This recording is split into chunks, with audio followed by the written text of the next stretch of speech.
El contexto estratégico de Sverdlovsk y el programa biológico encubierto.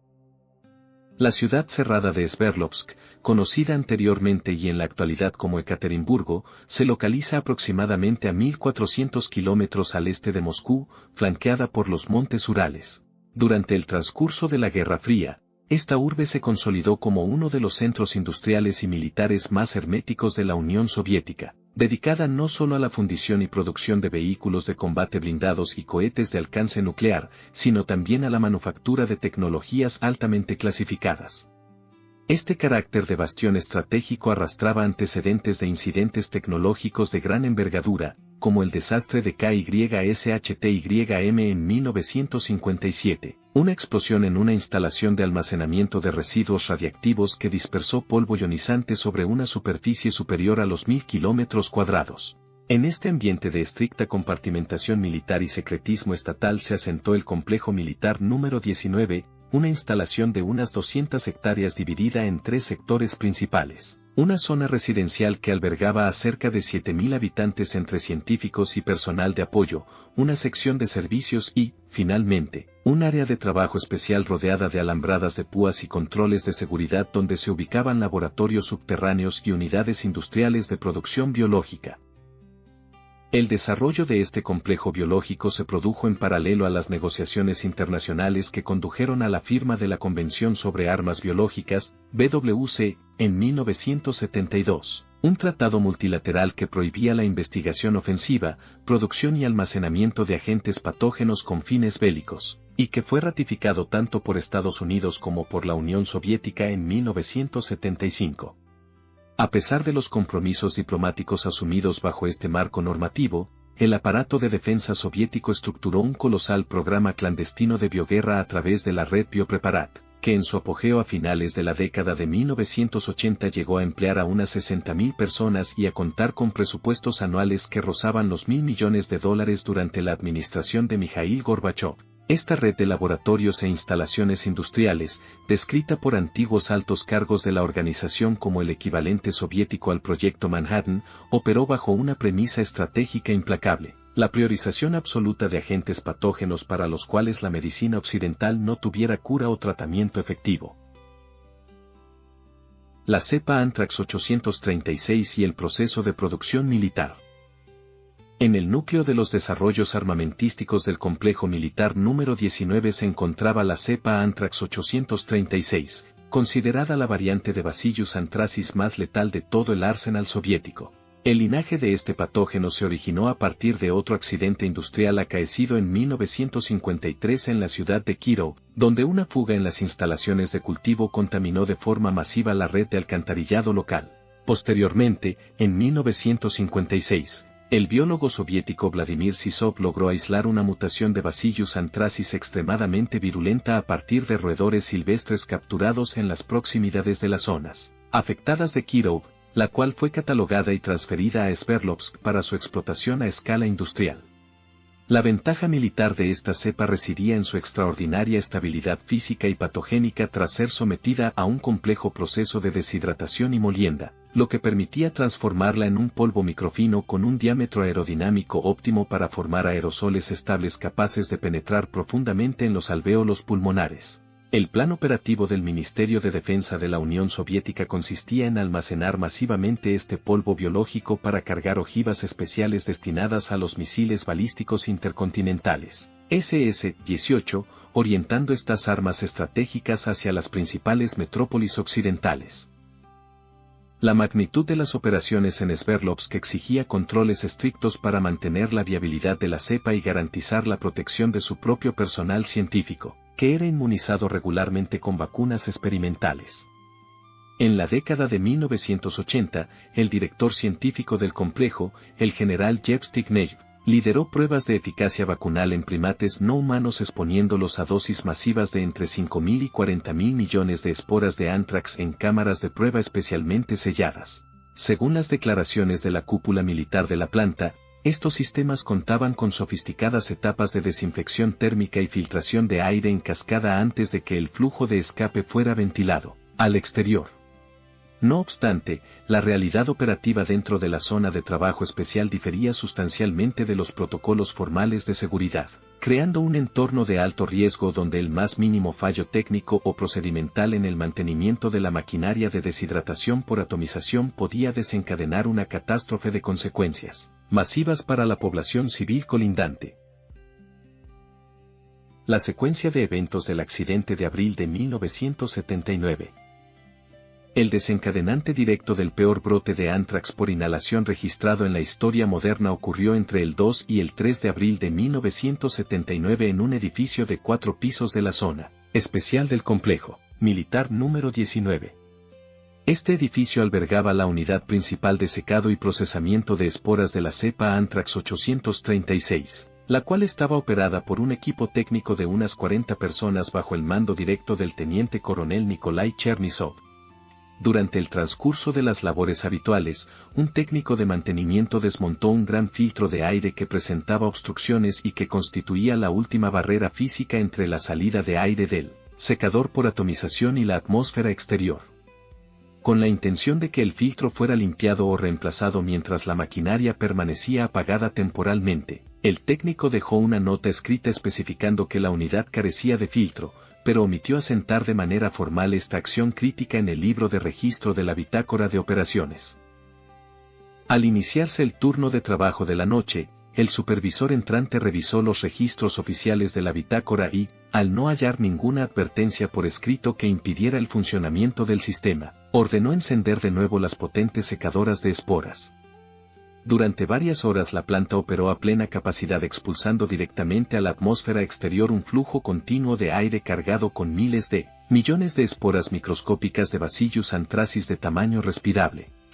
El error técnico solo fue detectado horas después cuando otro operario advirtió visualmente la ausencia física del filtro e instaló de inmediato un repuesto. Aunque el mando militar de la base fue informado de inmediato sobre el escape accidental de material de guerra biológica, las autoridades castrenses y los oficiales de seguridad decidieron guardar absoluto silencio y ocultar el suceso a la población civil de Sverdlovsk, así como a los directores de salud de los hospitales locales. Dispersión atmosférica y la pluma de aerosol.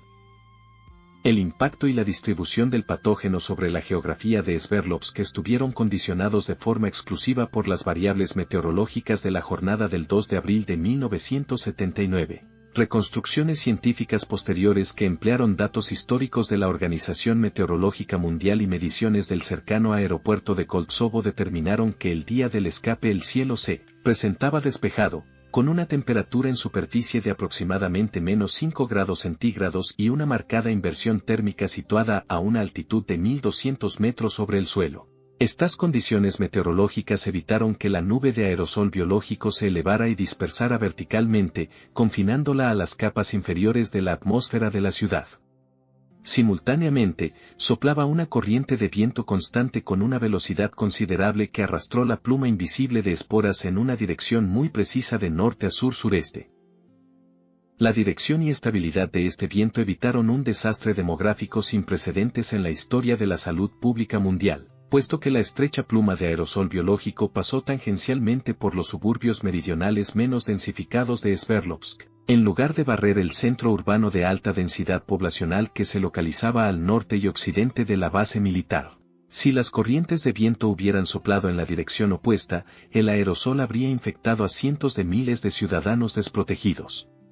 A pesar de esta deriva afortunada para el núcleo central de la ciudad, el corredor de la pluma de anthrax barrió de forma directa varias instalaciones industriales civiles periféricas y se extendió por una franja lineal de unos 50 kilómetros hacia el sur, depositando esporas a lo largo de un eje que afectó a las poblaciones rurales de Rudny, Bolshoe del Nikovo, Maloe del Nikovo, Pervomaisky, Casino y Abramovo, donde provocó una muerte fulminante de ganado bovino y ovino. El impacto en la zona industrial de la fábrica de cerámica.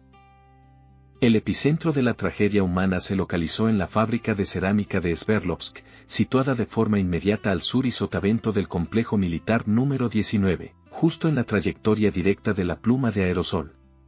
Esta fábrica civil empleaba en ese momento a una plantilla de 2.180 trabajadores y contaba con un sistema de ventilación forzada que succionaba aire, directamente desde el entorno exterior. El sistema redirigía una fracción de este caudal hacia los hornos de fundición de cerámica y el remanente lo distribuía de manera directa a través de conductos de aireación, por todos los talleres de producción donde se desempeñaba la fuerza laboral. Al cruzarse la nube invisible de esporas de la cepa Anthrax 836 con las tomas de aire de la cerámica, el sistema de ventilación actuó como un concentrador de aerosol biológico, bombeando el patógeno al interior del recinto e induciendo la inhalación masiva de esporas por parte de decenas de obreros que cumplían su jornada laboral regular. Durante los días inmediatamente posteriores al escape del 2 de abril, casi la totalidad de los empleados de la cerámica del turno expuesto comenzaron a manifestar de forma simultánea síntomas agudos de infección sistémica. A los pocos días de los primeros ingresos hospitalarios, al menos 18 trabajadores de la fábrica de cerámica fallecieron bajo cuadros respiratorios agudos fulminantes que desbordaron la capacidad de los médicos de la planta. La rapidez con la que se propagó el brote y el perfil demográfico de las víctimas, hombres adultos en edad laboral activa pertenecientes a la plantilla de la cerámica o de áreas de almacenamiento cercanas, desmentían desde el primer momento cualquier patrón epidemiológico de brote alimentario común, apuntando sin lugar a dudas hacia un evento de exposición laboral masiva por vía inhalatoria. Manifestaciones clínicas e histopatología de la muerte negra. La virulencia intrínseca de la cepa Anthrax 836 y la inhalación profunda de las esporas microscópicas desencadenaron cuadros clínicos devastadores en la población afectada de Sverdlovsk, generando rumores a nivel de calle que tildaban a la misteriosa dolencia como una manifestación de la muerte negra debido al rápido oscurecimiento de la piel por la cianosis terminal y a la velocidad con la que se sucedían los fallecimientos. El periodo de incubación de la enfermedad mostró una variabilidad inusual, oscilando entre un mínimo de 2 días y un máximo de 43 días tras la inhalación del aerosol. Los pacientes iniciaban el cuadro con síntomas inespecíficos similares a una gripe leve o un resfriado común. Sin embargo, tras este periodo de latencia inicial de 2 a 4 días, la enfermedad progresaba de manera brusca hacia una fase de insuficiencia respiratoria aguda irreversible caracterizada por opresión retroesternal, disnea extrema, diaforesis, estridores respiratorios y una fiebre persistente que superaba los 40 grados centígrados. En muchos casos, los pacientes ingresaban al hospital ya inconscientes o en estado de choque profundo, presentando las orejas y los labios de un color azul intenso por la falta de oxígeno, y falleciendo en un lapso de 6 a 7 horas tras el agravamiento de la sintomatología. Los hallazgos histopatológicos de este brote, preservados clandestinamente en notas de autopsias y bloques de parafina por los patólogos locales F. A. Abramova y L. M. Greenberg de la morgue del Hospital 40 de Sverdlovsk, confirmaron de manera incontestable el diagnóstico de anthrax por inhalación. La serie de 42 necropsias estudiadas de forma conjunta en 1992 por patólogos rusos y occidentales reveló que la totalidad de los fallecidos presentaban lesiones patognomónicas, consistentes en necrosis hemorrágica severa de los ganglios linfáticos torácicos y una mediastinitis hemorrágica masiva acompañada de un edema gelatinoso de gran volumen en el mediastino. Asimismo, los efectos de la bacteriemia y la secreción de la toxina del anthrax causaron un incremento generalizado de la permeabilidad vascular, manifestado en derrames pleurales masivos, edema cerebral y leptomeningeo, y edema pulmonar agudo. Las autopsias demostraron la diseminación hematógena de Bacillus anthracis con la presencia de meningitis hemorrágica en 21 casos y múltiples lesiones hemorrágicas submucosas en el estómago, colon e intestino delgado en 39 pacientes, las cuales no involucraban las placas de Peyer, descartando la vía gastrointestinal primaria como la puerta de entrada de la infección. De forma excepcional, se documentó por primera vez en 11 casos una neumonía necrotizante hemorrágica focal primaria directamente en el portal de entrada pulmonar. Respuestas de emergencia sanitaria y tácticas de encubrimiento.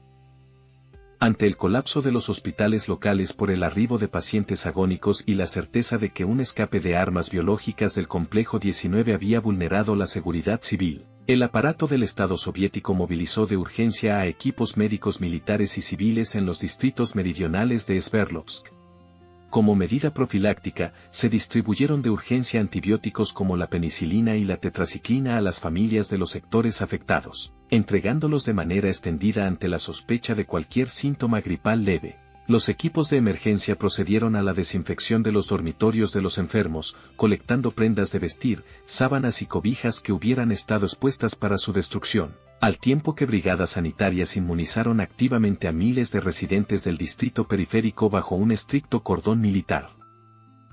Paralelamente a las acciones médicas de mitigación, la dirección del Comité de Seguridad del Estado, KGB, y el Ministerio de Defensa soviético estructuraron uno de los encubrimientos informativos más herméticos de la Guerra Fría.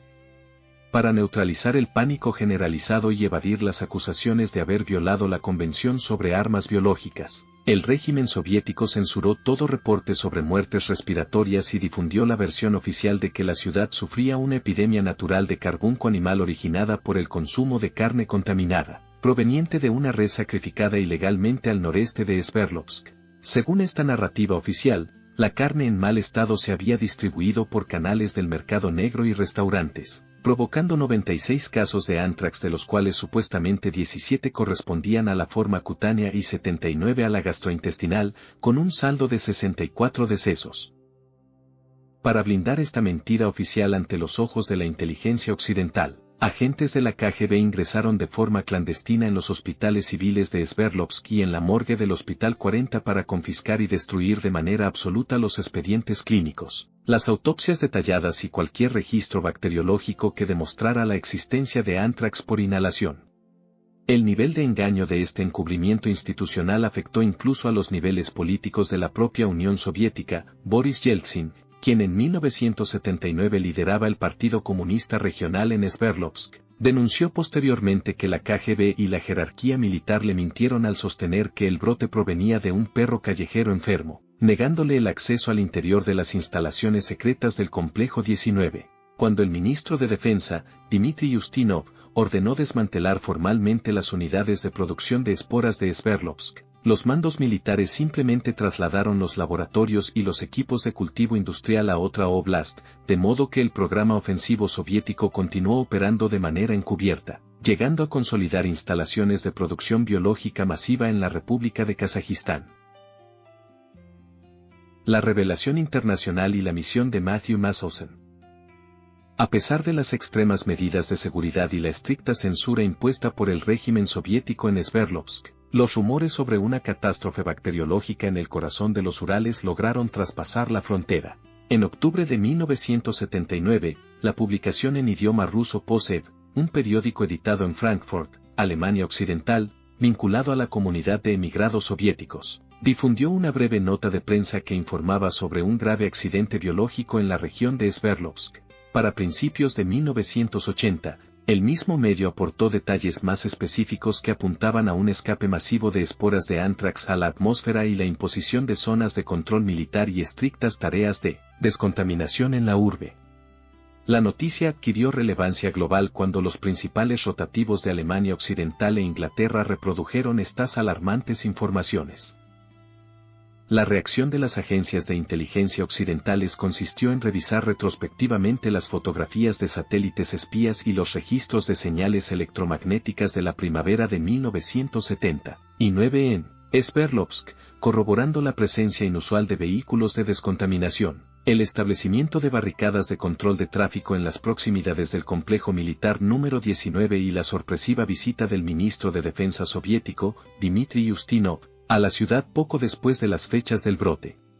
En este escenario de sospecha, la Agencia Central de Inteligencia, CIA, de los Estados Unidos solicitó al biólogo molecular Matthew Massoudsen, de la Universidad de Harvard, que evaluara el material disponible. Massoudsen, un reconocido defensor de la prohibición global de armas biológicas que desconfiaba de los informes de las agencias de inteligencia, adoptó una postura escéptica frente a la teoría del escape de aerosol militar. Massoudsen argumentó que la hipótesis soviética de la carne contaminada era biológicamente coherente, señalando la aparente consistencia de la teoría alimentaria. En abril de 1988, Matthew Masosen organizó una serie de simposios científicos en ciudades occidentales, brindando una plataforma para que investigadores de la salud pública soviética presentaran portaobjetos de autopsias seleccionadas y defendieran la consistencia de la teoría alimentaria. Mendelssohn llegó a testificar ante el Senado de los Estados Unidos en 1989 sosteniendo que las explicaciones oficiales soviéticas eran plausibles, lo que generó tensiones con los expertos gubernamentales que lo acusaron de no realizar las preguntas más rigurosas a la delegación de Moscú. El punto de inflexión definitivo se produjo en 1992 tras el colapso de la Unión Soviética, cuando el presidente ruso Boris Yeltsin admitió la realidad del desarrollo militar biológico en la base y prometió indemnizar a las familias de las víctimas. En un encuentro directo con el presidente de Estados Unidos, George Bush, Yeltsin confesó de manera explícita la persistencia del engaño por parte de los militares soviéticos. Todavía le estamos engañando, señor Bush. Prometimos eliminar las armas bacteriológicas, pero me ocultaron la verdad, los atrapé con las manos en la masa. En junio de 1992 y agosto de 1993, el gobierno de la Federación de Rusia autorizó formalmente a Matthew Masosen a encabezar un equipo independiente de científicos de diversas disciplinas para investigar in situ el brote de Sverdlovsk de 1979. El equipo científico recurrió a entrevistas detalladas con los familiares de las víctimas y a la geolocalización de las actividades diurnas de los fallecidos durante las primeras semanas de abril de 1979. El mapeo de estas coordenadas reveló que los puntos de permanencia diurna de todas las víctimas se alineaban de manera impecable a lo largo de un estrecho corredor lineal cuyo origen exacto coincidía con él. Complejo militar número 19 y cuya trayectoria coincidía con el vector de propagación de los vientos del norte registrados el 2 de abril de 1979. Este hallazgo epidemiológico, sumado a la revisión directa de preparaciones de tejido linfático y pulmonar preservadas clandestinamente por los patólogos de la morgue de Sverdlovsk, eliminó cualquier duda científica de que el brote hubiera sido causado por carne contaminada, confirmando que la tragedia se debió a un escape masivo de aerosol de esporas de anthrax de origen militar. Análisis genómico de la cepa de Sverdlovsk. La resolución científica definitiva sobre la identidad molecular del patógeno responsable de la epidemia de Sverdlovsk se logró en agosto de 2016, mediante un estudio genómico de alta precisión liderado por el genetista de patógenos Paul Kahn, de la Universidad del Norte de Arizona, NIAU, y el Instituto de Investigación de Genómica Translacional, TGen. Los investigadores lograron extraer muestras de ADN a partir de 2 especímenes de tejido de vaso, muestra SVD1, y ganglio linfático, muestra SVD2, que habían sido preservados por los patólogos locales de Sverdlovsk durante las autopsias practicadas en la primavera de 1979 y que posteriormente habían sido compartidos con el profesor Mendelssohn en 1992. Dado el severo daño químico inducido por la formalina a lo largo de más de 3 décadas, el material genético se encontraba extremadamente fragmentado, lo que requirió la aplicación de metodologías de secuenciación masiva en paralelo, NGS, mediante plataformas MiSeq y HiSeq de Illumina optimizadas para lecturas cortas de fragmentos inferiores a los 500 pares de bases. Tras descartar mediante herramientas de bioinformática las secuencias contaminantes pertenecientes al genoma humano, el equipo científico reconstruyó un borrador de alta cobertura del genoma de la cepa de Sverdlovsk mediante un ensamblaje guiado por referencia utilizando el genoma Ames como plantilla. El análisis filogenético de alta resolución se fundamentó en la comparación de polimorfismos de nucleótido único, SNPS, en relación con una base de datos global de 193 genomas curados de Bacillus anthracis. Este estudio sitúa la cepa de Sverdlovsk dentro del clado A, ubicándola de manera específica en el grupo transeurasiano, TEA, una de las radiaciones evolutivas más extendidas de Bacillus anthracis en Europa y Asia, y confirmando su cercanía filogenética con 2 cepas de vacunas vivas empleadas históricamente en la región de la antigua Unión Soviética, incluida la cepa Tsiankovsky. Un aspecto de crítica trascendencia en la investigación genómica de Paul Kahn consistió en la búsqueda sistemática de marcadores moleculares que delataran la manipulación genética artificial en el laboratorio, tales como la inserción de genes de resistencia a antibióticos o mutaciones destinadas a eludir la profilaxis vacunal, técnicas que el ex vicedirector de Bioprepare Kanalovac había descrito como líneas de investigación del programa ofensivo soviético. La caracterización molecular demostró la total ausencia de huellas de ingeniería genética, determinando que la cepa Anthrax 836 utilizada de forma industrial en Sverdlovsk se correspondía fielmente con un genotipo de tipo silvestre, wild-type, autóctono de Rusia. Este hallazgo no disminuyó la relevancia del descubrimiento, por el contrario, reveló que los científicos de la base militar operaban con un control biológico sumamente riguroso. El cultivo continuo a gran escala de Bacillus anthracis en bioreactores industriales suele provocar mutaciones espontáneas atenuantes que reducen de forma gradual la virulencia y capacidad letal del patógeno, para adaptarse a los nutrientes del laboratorio. El hecho de que la cepa de Sverdlovsk mantuviera un genoma idéntico al de los linajes silvestres más agresivos demostró que el personal técnico soviético dominaba protocolos de conservación de alta complejidad capaces de mitigar la degradación genética y de asegurar la efectividad letal de su arsenal de guerra biológica sin requerir la edición artificial de sus genes de virulencia. Implicaciones geopolíticas, éticas y de bioseguridad global. El análisis retrospectivo del incidente de Sverdlovsk de 1979 proyecta múltiples lecciones de gran relevancia para la bioseguridad contemporánea, el control de armamentos de destrucción masiva y la verificación de tratados internacionales. En primera instancia, este desastre industrial representa el caso documentado más grave de las consecuencias catastróficas ligadas al desarrollo clandestino de agentes de guerra biológica en áreas metropolitanas, ilustrando que el peligro inherente a estas tecnologías duales no solo reside en la letalidad de los microorganismos, sino en la ineludible fragilidad de las operaciones humanas encargadas de su contención física. La facilidad con la que una omisión procedimental en el registro de mantenimiento de un filtro de aire desencadenó una epidemia con decenas de víctimas mortales demuestra la existencia de un riesgo tecnológico permanente en las instalaciones de alta contención biológica, un factor de vulnerabilidad sistémica que debe ser gestionado con los máximos niveles de redundancia y auditoría independiente.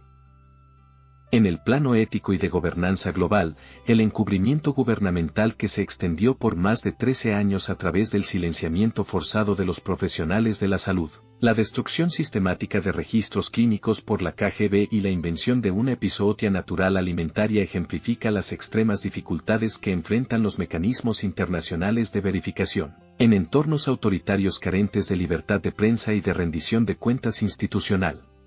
Este panorama resalta el valor histórico que representó la implementación de reformas de apertura política como la Glasnost, la cual permitió a los periodistas de investigación locales desafiar los secretos militares y exigir la aclaración de responsabilidades ante el dolor de las familias de las víctimas. Asimismo, la confluencia entre los estudios epidemiológicos de Matthew Maselson en la década de 1990 y los análisis de secuenciación profunda de Paul Cam en 2016 consagra a la ciencia forense y a la genómica de patógenos como herramientas de verificación multilaterales y reemplazables. Estas metodologías no solo permiten identificar de manera inequívoca las huellas de un escape accidental de patógenos frente a brotes naturales, sino que proveen de una firma molecular precisa que facilita el rastreo global de materiales biológicos clasificados, limitando drásticamente el espacio para la proliferación de programas de armas de destrucción masiva.